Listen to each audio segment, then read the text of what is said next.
రావణ్ అరెస్ట్‌తో రాష్ట్రమంతా పెద్ద చర్చనీయాంశంగా మారింది.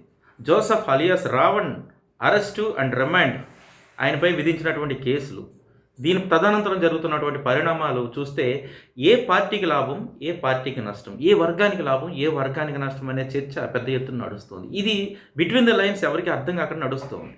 అయితే ఈ ఎంటైర్ ఎపిసోడ్‌లో తెలుగుదేశం పార్టీ చాలా కూల్‌గా ఈ విషయాన్ని హ్యాండిల్ చేస్తూ ఉంటే, జనసేన పార్టీ బహిరంగంగా దీని మీద మాట్లాడుతూ ఉంది. వైసీపీ గుట్టు చప్పుడు కాకుండా ఉంది. సో, ఈ ఎంటైర్ ఎపిసోడ్ చూస్తూ ఉంటే మూడు ప్రధాన పార్టీల్లోనూ కార్నర్ అయ్యేది జనసేన పార్టీ అనిపిస్తుంది.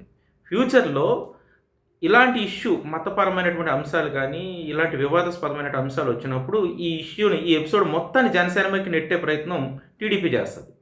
ఒకవేళ వైసీపీ గాని అధికారంలోకి వస్తే, ఈ ఇష్యూ మీద గనక స్పందించాల్సి వస్తే జనసేనకు వ్యతిరేకంగా మాట్లాడాల్సి వస్తది. సో, ఏది ఏమైనా ఈ ఎపిసోడ్‌లో జనసేన పార్టీ కార్నర్ అవుతుంది. జనసేన పార్టీ యొక్క హద్దుల్ని పరిమితం చేస్తూ ఉన్నారు 2 పార్టీలు. అటు టీడీపీ, ఇటు వైసీపీ. సో, ఈ విషయంలో అయితే నా ఉద్దేశం ప్రకారం జనసేన పార్టీ ఇరుక్కుంటుందనేది నా ఉద్దేశం. ఇక పవన్ కళ్యాణ్ అనుచరులు దీని మీద గట్టిగా మాట్లాడిన వాళ్ళందరినీ వైసీపీ వాళ్ళు కానీ భవిష్యత్తులో అధికారంలో కానీ వస్తే వాళ్ళు టార్గెట్ చేయడానికి అవకాశం. తెలుగుదేశం వాళ్ళు ఎక్కడ ఇందులో ఇరుక్కోవట్లేదు, దూరంగా ఉంటున్నారు. ఇక మొత్తం మీద ఇవన్నీ చూస్తుంటే ఈ రాజకీయ పరిణామాల్లో ఎవరికి లాభిస్తుంది అంటే తెలుగుదేశం పార్టీ లాభం చేకూరుతుంది, వైసీపీకి కూడా లాభం చేకూరుతుంది. జనసేన పార్టీకి మాత్రం ఎలాంటి లాభం కనిపించదు. కానీ జనసేన పార్టీ ఎక్కువగా స్పందిస్తుంది. సో, ఈ విషయాన్ని జన సైనికులు, పవన్ కళ్యాణ్ అనుచరులు, పవన్ కళ్యాణ్ నాయకులు అంటే జనసేన పార్టీ నాయకులందరూ ఆలోచించుకోవాల్సిన అవసరం ఉంది. ఇక జోసెఫ్ అలియాస్ రావణ్‌కి సంబంధించినటువంటి అనేక అంశాలు దీని మీద చర్చిస్తున్నారు. అవన్నీ తగ్గించుకుంటే మంచిది. ఇక లేదు మాట్లాడతాం అంటే కొంతమంది మాట్లాడుతున్నారు టీవీ డిబేట్స్‌లో అవి చాలా వెకిలిగా ఉన్నాయి, చాలా విచిత్రంగా ఉన్నాయి. ఎందుకంటే కులం కోసం, మతం కోసం మాట్లాడుతూ ఉన్నారు. కేసు అయ్యింది, స్టేషన్‌కి వెళ్ళాడు, లోపల రిమాండ్ విధించింది, అది తేలుతది. దాని మీద వదిలేయకుండా టీవీ డిబేట్స్‌లో చాలా అసలు కనీసం స్టాండర్డ్స్ లేనటువంటి డిబేట్స్ చేస్తూ ఉన్నారు. అది చాలా విచిత్రంగా ఉంది. అది ఒక్కసారి టీవీ డిబేట్ చేస్తున్నటువంటి ప్రధాన జర్నలిస్టులు అందరూ కూడా చూసుకోవాలి. ఇక ఒక జర్నలిస్ట్ అయితే జోసెఫ్ అని పేరు ఎలా పెట్టుకుంటాడు, కమ్మ కులానికి చెందినవాడు అని అంటున్నాడు రావణ్ని. కనీసం ఆయనకు అవగాహన లేదనుకుంటా. చాలా సీనియర్ జర్నలిస్టు, సీనియర్ ప్రెజెంటర్ కూడా అతను కమ్మ కులానికి చెందినటువంటి రావణ్ అనే వ్యక్తి జోసెఫ్ పేరు ఎలా పెట్టుకుంటాడు అని అడుగుతున్నాడు. ఏ కులం వాడైనా సరే క్రిస్టియన్ మతం, వాళ్ళ పేరెంట్స్ కానీ క్రిస్టియన్స్ అయితే ఆ పేరే పెట్టుకుంటారు. విజయవాడలో ఫేమస్ ఒక క్రిస్టియన్ మోజెస్ చౌదరి, ఆయన చౌదరి. రెడ్డీస్, కమ్మాస్, కాపులు, అన్ని బీసీలు, ఎస్సీలు అన్ని కమ్యూనిటీస్లో ఉన్న వాళ్ళు కూడా క్రిస్టియన్గా మారితే వాళ్ళ పేరెంట్స్ క్రిస్టియన్స్ అయితే పిల్లలు క్రిస్టియన్ పేరు పెట్టుకుంటారు. అలాగా జోసెఫ్ అనే పేరు వాళ్ళ ఫాదర్ పెట్టుకున్నాడు. వాళ్ళ కమ్మ కులానికి చెందినవాడు.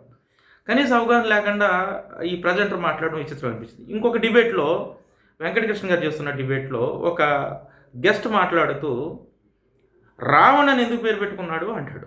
ఇతను హిందూ మత వ్యతిరేక అంటాడు. కానీ ఆ పెద్ద ఆయన తెలియాల్సినటువంటి విషయం ఏంటంటే రావణుడు కూడా కరుడు కట్టిన హిందూ. ఆయన శివ పూజ చేయకుండా కనీసం రోజు మొదలయ్యేది కాదు.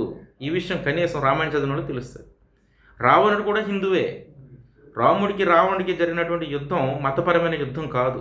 ఒకవేళ మతపరంగా మాట్లాడుకోవాలంటే అది అడ్డుబొట్లైనటువంటి శైవులకి అంటే రావణుడికి, నిలువుబొట్లైనటువంటి వైష్ణవుడు రాముడికి జరిగింది. అది మతపరంగా మాట్లాడుకోవాలంటే.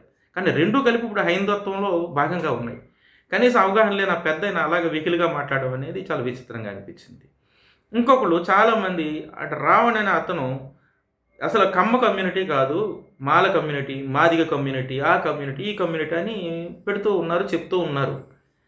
కమ్యూనిటీ ఏదైతే ఉంది, ఇష్యూ జరిగింది, జైలుకి వెళ్ళాడు. సెక్షన్ 13, 39 ప్రకారం ఉపా చట్టం కింద పెట్టారు. ఈ సెక్షన్లు రావణ్కి వర్తించవు, అసలు కనీసం కేసు నిలబడదని ఐపీఎస్ ఆఫీసర్ అయినటువంటి ఏబి వెంకటేశ్వరరావు గారు, కమ్మ కులానికి చెందినటువంటి ఏబి వెంకటేశ్వరరావు అంటే ఇక్కడ కులాన్ని ఎందుకు స్పష్టంగా చెప్పాల్సి వస్తుందంటే ఆయన హిందువు, కమ్మ కులానికి చెందినటువంటి ఆయన చెప్తున్నాడు. ఆయనే చెప్తున్నాడు ఈ కేసు నిలబడదని. మరి దీని మీద ఎలా మాట్లాడతారు? దీని మీద కూడా మాట్లాడాలి కదా. ఇక ఈ రావణ్ అనే అతను ఏ కమ్యూనిటీ అయితే ఏముంది, కమ్మ అయితే ఉంది, మాల అయితే మాదిగ అయితే ఉంది. ఒకవేళ ఇతను కమ్మ కాదు అని ఎవరన్నా అనుకుంటే ఎఫ్ఐఆర్లో పోలీసులు కమ్మ అని రాశారు. ఒకసారి క్రాస్ చెక్ చేసుకోండి. ఒక ఆయన అయితే మరీ దారుణంగా ఎఫ్ఐఆర్లో ఎస్సీ అని రాశాడని చెప్తాడు. అదే ప్రజెంటర్, అంతకుముందు నేను చెప్పిన ప్రజెంటరే, TV5 ప్రజెంటరు. సో దాన్ని బట్టి చూస్తుంటే ఎంత పేలవంగా, ఎంత అవగాహన రాహిత్యంగా మాట్లాడుతున్నారు. నిజంగా ఈ వర్గాల మధ్య, కులాల మధ్య విభేదాలు క్రియేట్ చేస్తూ ఉన్నారు. ఇప్పుడు అతను మాట్లాడింది కోర్టులో తేలుతుంది, రావణ్ మాట్లాడింది తప్ప రైట్ అనేది. అతను ఏ కులం అనేది పోలీసులు స్పష్టంగా ఆన్లైన్లో పెట్టినటువంటి ఎఫ్ఐఆర్లో కమ్మ అని రాశారు. ఒకవేళ అది తప్పు అంటే పోలీసుల మీద కేసు పెట్టండి, మీరు తప్పుడు కమ్యూనిటీ పెట్టారండి. సో దీనివల్ల నష్టం ఎవరికి లేదు. ఈ కమ్యూనిటీ ఏదైనా అతను మాట్లాడిన వ్యాఖ్యలు, పవన్ కళ్యాణ్ మాట్లాడిన వ్యాఖ్యలనే నేను రిపీట్ చేస్తున్నానని చెప్పాడు. సో ఏది ఏమైనా రావణ్ కేసులో టీవీ డిబేట్స్లో చాలా వరస్ట్గా, చాలా పేలవంగా, అవగాహన లేకుండా, ఒకవేళ అవగాహన ఉన్నట్లయితే కులాల మధ్య, వర్గాల మధ్య విభేదాలు సృష్టించే విధంగా మాట్లాడుతూ ఉన్నారు డిబేట్లు పెట్టేవాళ్ళు, డిబేట్లో పాల్గొంటున్న వాళ్ళు. ఇది తగ్గించుకోవడం ఎందుకన్నా జర్నలిజానికి మంచిది, ఒక జర్నలిస్ట్కి మంచిది. ఇక ఈ పార్టీల పరంగా చూస్తే ఇందులో తెలుగుదేశం పార్టీ అంతంత మాత్రంగానే స్పందిస్తుంది. కార్యకర్తలు స్పందిస్తున్నారు తప్ప ప్రధాన నాయకులు ఎక్కడా స్పందించట్లేదు. ఇంకొక విషయం ఇక్కడ సందర్భం కాబట్టి గుర్తు చేస్తున్నాను. అసలు ఈ విషయానికి మూలం ఏంటంటే, దళితులను క్రైస్తవులు అయినప్పుడు దళిత క్రైస్తవుల్ని ఎస్సీలోనే ఉంచాలి అనే దాని మీద ఒక బహిరంగ సభ జరిగింది. ఆ బహిరంగ సభలో ఈ వివాదం మొదలైంది. అసలు దళితులు క్రిస్టియన్గా మారితే వాళ్ళని ఎస్సీలో ఉంచడానికి నేను ప్రయత్నం చేస్తానని చంద్రబాబు నాయుడు స్వయంగా ప్రమాణం చేశారు, హామీ ఇచ్చారు, ఎన్నికల హామీ ఇచ్చారు. ఏది దళితులను ఎస్సీలుగా గుర్తిస్తాం, దళిత క్రైస్తవులని. సో మరి అధినాయకుడు అలా చెప్పినప్పుడు మిగిలిన వాళ్ళందరూ ఎందుకు దాని మీద స్పందిస్తున్నారో అర్థం కావట్లేదు. ఇక జనసేన కార్యకర్తలు మాత్రం చాలా ఎక్కువగా స్పందిస్తూ ఉన్నారు. ఇది జనసేన పార్టీని లిమిట్ చేస్తూ ఉందేమో అనిపిస్తుంది నాకు. వైసీపీ నాయకులు చాలా గోప్యంగా, గుట్టు చప్పుడు కాకుండా ఉన్నారు. ఒక చిన్న స్టేట్మెంట్ మాత్రం, ఒక ట్వీట్ మాత్రం జగన్ చేశాడు. ఆ తర్వాత ఎవరు దాని మీద స్పందించట్లేదు.